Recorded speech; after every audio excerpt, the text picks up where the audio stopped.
రాష్ట్రాల ముఖ్యమంత్రులు ఇద్దరు కూడా ఒక సుహృద్భావ వాతావరణంలో కూర్చొని మాట్లాడుకున్నాం.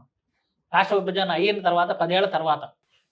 ఇంతకుముందు జగన్, కేసీఆర్ కలుసుకున్నా అది వాళ్ళు వ్యక్తిగతంగా కలుసుకున్నట్టు కానీ రాష్ట్ర విభజన సమస్యల మీద ఎక్కువగా చర్చించిన సందర్భాలు కనిపించలేదు. సరే ఈ చంద్రబాబు నాయుడు, రేవంత్ రెడ్డి చర్చలు జరిపిన తర్వాత కొంతమంది సానుకూలంగా స్పందిస్తున్నారు. కొంతమంది ఏంటంటే చివరికి టీటీడీ దర్శనాలకు సంబంధించి ఇక్కడ భూములు వాళ్ళకి సంబంధించిన ఆస్తుల విషయంలో వాటికి సంబంధించి, రెండోది ఏంటంటే చిన్న చిన్న వ్యవహారాలు డ్రగ్స్కి సంబంధించి, డ్రగ్స్ అనేది కీలకమైన విషయం అయినా కూడా దానికి సంబంధించి విభజన సమస్యలు ఉండగా కీలకమైన అంశాలను వదిలిపెట్టి చిన్న విషయాల మీద మాట్లాడుకుంటున్నారు అనే ఒక వాదన వినిపిస్తుంది. ఇది అంటే మీ ద్వారా పోవాల్సింది ఏంటంటే నాట్ ఈవెన్ విభజన చట్టంలోని అంశాలు, లేటెస్ట్ అప్డేటెడ్ ఛాలెంజెస్ని కూడా తీసుకుంటాం. తర్వాత ఇది ఫస్ట్ లెవెల్ 1 ప్రపోజల్స్, అసలు ఎట్లా చేస్తే బాగుంటుందని ఒక బేసిక్, మన బేస్మెంట్ అంటాం చూడు, పిల్లర్స్ కోసం వేసేది. ఇది మంత్రుల కమిటీ, అధికారుల కమిటీ ఒకటి ఉంటుంది. దీంట్లో ఇప్పుడు విభజన చట్టంలోని అంశాలు విడివిడిగా, రాష్ట్రాలకు సంబంధించిన అంశాలు, రాష్ట్రాలు ఉమ్మడిగా కలిసి కేంద్రం మీద సాధించాల్సిన అంశాలు, కొత్తగా వచ్చిన అంశాలు. ఫర్ ఎగ్జాంపుల్ నేను మీలాంటి వాళ్ళు నేను చెప్తున్నా, అవి రేపు ఇన్పుట్స్గా కూడా కమిటీకి ఇస్తాం. ఇప్పుడు హైదరాబాద్ బెంగళూరు అనేది 6 లేన్ క్యారిడార్ అయితే హైదరాబాద్ టు కర్నూలు అనేది ఒక స్పెషల్ జోన్ అవుతుంది. ఒక స్పెషల్ మనం ట్రాక్ కనుక కర్నూలుకి వేసుకుంటే 2 రాష్ట్రాల మధ్యన దూరం 1.5 గంట అవుతుంది. తర్వాత అక్కడ ఎంప్లాయ్మెంట్ జనరేషన్ అవుతుంది. ఫ్యాక్టరీస్, ఇండస్ట్రీస్ జడ్చర్ల వరకు లేదు, అటు అలంపూర్ వరకు లేదు. ఆ మధ్యన ఉండే 150 కిలోమీటర్ స్ట్రెచ్ని మనం అద్భుతంగా క్రియేట్ చేసుకోవచ్చు. ఇప్పుడు హైదరాబాద్ విజయవాడ మీన్స్ అమరావతి, ఇక్కడికి మనం ఫాస్టర్ రూట్లో 2.5 అవర్స్ అయితే వాళ్ళు విజయవాడలో ఉంటుంది, హైదరాబాద్లో ఉంటుంది. ఒక్కసారికి కళ్ళు మూసుకుంటే 2 గంటలు నిలబడతారు. రాష్ట్రాల మధ్యన దూరం జరగడం కాదు, చౌటుప్పల్ వరకు మనకు ఎకనామిక్ క్యారిడార్ ఉన్నది, ఇబ్రహీంపట్నం నుంచి అటు ఉన్నది. అది ఈ మధ్యన జరిగే డెవలప్మెంట్తో 2 రాష్ట్రాలకు 150 కిలోమీటర్స్కే తెలంగాణ ఉంటుంది, 70 కిలోమీటర్స్ మీకు ఆంధ్ర ఉంటుంది. సో కలిసి ఎదగొచ్చు, ఈ ఛాలెంజెస్ తీసుకొచ్చి. ఇప్పుడు మీరు ఇంకొకటి చెప్తే, ఇప్పుడు పాలంచే ఉన్నది ఇక్కడ, ఇది ఎయిర్పోర్ట్ కనుక చేసుకోగలిగితే ఇప్పుడు మనకు భద్రాద్రికి ఇంటర్నేషనల్ టూరిస్టర్స్తో పాటు ఆంధ్ర, తెలంగాణ, ఇప్పుడు మీకు ఇక్కడ రాజమండ్రి ఉన్నది, కడప ఉన్నది, విశాఖపట్నం ఉన్నది, పోర్ట్స్ లింక్స్ కూడా. అక్కడి నుంచి చాలామంది ఏంది బేగంపేటకి కనుక మనం ఏమంటారు ఈ లోకల్ ఫ్లైట్స్ కనుక డొమెస్టిక్ నడుపుకుంటే మీకు ఇక్కడ బిజినెస్ అవుతుంది, అక్కడ కూడా ఫాస్టర్గా అవుతుంది. అన్నిటికంటే ఎక్కువ నేను అంటున్నా, రాజమండ్రి, రంపచోడవరం ఈ ప్రాంతం అంతా ఇంకా కూడా అటవీ ప్రాంతంగానే ఉంది. నీకు ఎక్కడ ట్రాన్స్పోర్టేషన్ ఉండదో డెవలప్మెంట్ అనేది ఐడియల్ అయిపోతుంది. సో అలాంటి ఒక ఆలోచనలు కూడా కొత్తగా వస్తున్నాయి. వాటిని నేనేమంటున్నా, తెలంగాణ ప్రజలు కానీ, ఆంధ్ర ప్రజలు కానీ, అసలు ప్రపంచంలో ఉండే ఎవరైనా ఒక పబ్లిక్ డొమైన్ మేము ఒక వెబ్సైట్ చేస్తే దాంట్లోకి మీరు సూచనలు ఇవ్వండి. ఇదే కాదు, నీటి వాటాలకు సంబంధించి మనం ఎన్నిసార్లు విన్నాం, కృష్ణా గోదావరిలను మనం అనుసంధానం చేయాలని. అది రియల్ కాలేదు. 1,00,00,000 కోట్లతో అయితే దాని మీద పవర్ జనరేషన్కి సంబంధించి గొడవలు నడుస్తూనే ఉంటాయి. అసలు నేను అంటున్నా థౌజండ్స్ ఆఫ్ టీఎంసీస్ పోతున్నాయి. ఇంక కృష్ణా కూడా నీకు మంచి వరదలు వచ్చినప్పుడు 2-3 వేల టీఎంసీలు పోతున్నాయి. వీటిని అనుసంధానం చేయగలిగే ఒక ప్రక్రియ 2 ప్రభుత్వాలు చేస్తే నాకు తెలిసి ఇండియాలో ఒక అడుగు ముందుకు వేసినట్టేనా ఇప్పుడు చర్చల ద్వారా? ఇది ఒక అడుగు ముందుకు వేయడం అనే దానికి మనం పాదం కాడ నీట్ చేసుకున్నాం. ఇప్పుడు రేపు ఆ బేస్ మీద 2 కమిటీలతో వేసే వాటిలో అభిప్రాయ సేకరణలు ఉంటాయి. నేనేమంటున్నా, ప్రతిపక్షాలు ఆ రాష్ట్రంలో కానీ ఈ రాష్ట్రంలో కానీ విమర్శలు అనేవి సహేతుకంగా ఉండేటట్టు చేయండి, నిర్మాణాత్మకమైన సూచనలు ఇవ్వండి. ఓకే, అంటే ఒక విషయం చెప్పండి. చంద్రబాబు నాయుడు సీఎం అయిన తర్వాత రేవంత్ రెడ్డి చొరవ తీసుకుని ఈయన పిలిచిన వెంటనే చంద్రబాబు నాయుడు గారు కూడా వచ్చారు ఇక్కడికి. అదే జగన్మోహన్ రెడ్డి సీఎంగా ఉంటే మళ్ళీ రెండోసారి ఎన్నిక అయ్యి ఉంటే ఈ పరిస్థితి ఉండేదా? ఉండేదా అంటే అంత పాజిటివ్గా ఉండేదేం కాదనుకుంటా. ఎందుకంటే అంతకు ముందే కొన్ని సంఘటనలు మనం చూసినాం కదా, ముఖ్యమంత్రి అయినప్పుడు ఫోన్ చేయలేదని ఇట్లని అట్లా కొన్ని ఉన్నాయి. Gap is there. Jaganmohan Reddy దీనికి సంబంధించి మొదటి నుంచి ఒక గ్యాప్ అనేది ఉంది. అక్కడ ప్రజలు జగన్మోహన్ రెడ్డిని తిరస్కరించడానికి ప్రధాన కారణం ఏంటని మీరు అనుకుంటున్నారు? ఒకటి నాకు తెలిసి సెంట్రిక్ గవర్నెన్స్, అంటే కేంద్రీకృత పరిపాలన. కేసీఆర్ పోయిన తర్వాత అయినా జగన్మోహన్ రెడ్డి మేలుకుని ఉంటారు అని చెప్పి అప్పటికే కాలిపోయింది.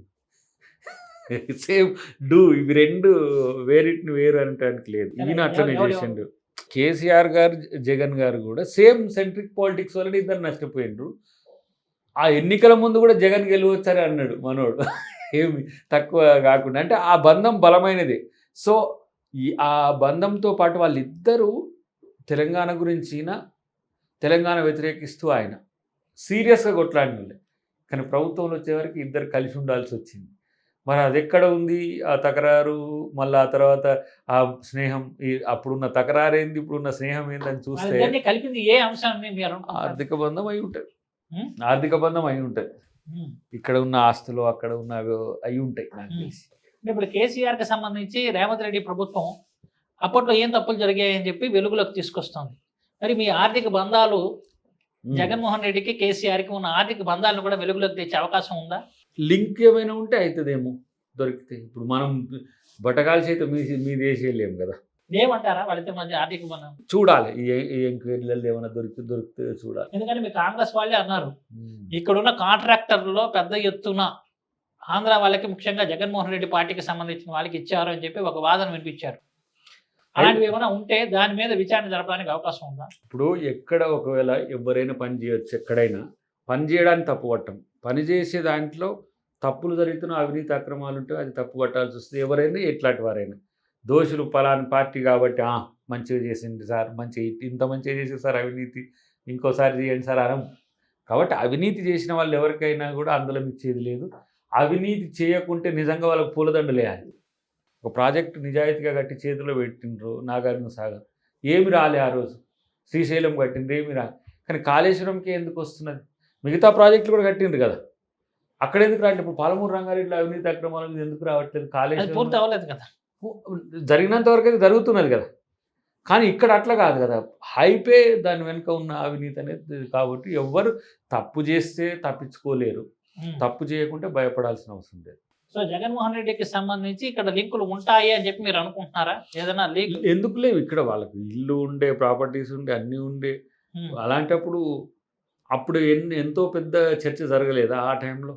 ఇప్పుడు అవన్నీ సర్దుమణిగాయి కదా. జగన్మోహన్ రెడ్డికి కేసీఆర్ 2019 ఎన్నికల్లో ఫండింగ్ చేస్తుంది కూడా కేసీఆర్ అని చెప్పి రిటర్న్ గిఫ్ట్, చంద్రబాబుకు రిటర్న్ గిఫ్ట్ ఇస్తాను అది కదా, ఉండొచ్చు. అది ఇక ఇప్పుడు వాటిని బయటపడితే మనం చెప్పొచ్చు. కానీ ఇప్పుడు ఆధారాలు లేకుండా మనం మాట్లాడినా కూడా దాని మీద ఫోకస్ చేస్తారు. అంటే చంద్రబాబు నాయుడు దీన్ని దెబ్బ కొట్టడానికి కేసీఆర్ రిటర్న్ గిఫ్ట్ ఇస్తున్నారు.